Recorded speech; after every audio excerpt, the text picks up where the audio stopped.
India Russia உச்சி மாநாட்டிற்காக ரஷ்ய அதிபர் புதின் இந்தியா வந்திருக்காரு.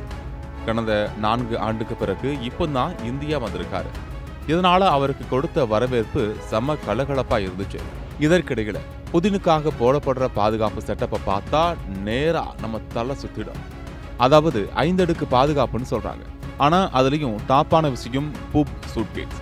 அதாவது புதின் வெளிநாட்டு பயணத்துக்கு போனா அவர் கழிவுகளையும் ரஷ்யா பத்திரமா சேகரிக்குதாம். சீல் போட்டு ரஷ்யாவுக்கே அனுப்பிடுவாங்களாம். அது ஏன் தெரியுமா? அவரோட மலத்தை வைத்து ஹெல்த் கண்டிஷனை பற்றி எந்த சிகரெட்டும் கசிஞ்சிடக்கூடாது என்கிறதுனால கவனமா இருப்பாங்களாம். அதனால தான் இந்த லெவல் பாதுகாப்பு. இதுக்காக ரஷ்ய படைகளில் இருந்து ஒரு நபர் டியூட்டி இருக்காங்களாம். அடுத்தது புதினுக்கு டூப் உடம்பு இருக்கு. ஆபத்தா இருக்கும் இடத்துல புதின் தனியா போறதில்லை. அவர் மாதிரியே இருக்கும் ஒரு டூப்பை தான் அனுப்புவார்களாம்.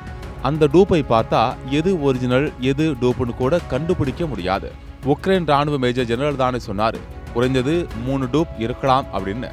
மேலும் புதினை சுற்றி நின்று பாதுகாக்கிறவர்கள் எல்லாம் சூப்பர் டாப் ட்ரெயின் ஆனவர்கள். அதாவது உயரம், எடை, ஃபிட்னஸ், மொழி அறிவு எல்லாமே ஸ்ட்ரிக்டா செக் பண்ணுவாங்க.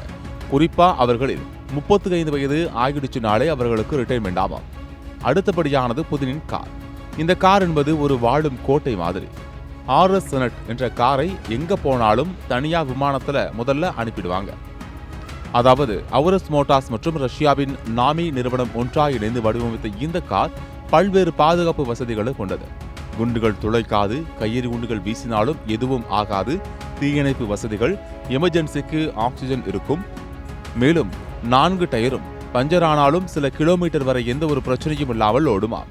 அடுத்து புதினின் உணவு முறை. ஹோட்டல் ஊழியர்கள் கையில் கூட புதின் உணவு போகாது. ரஷ்யாவிலிருந்தே தனியா குக் டீம் வருவாங்க.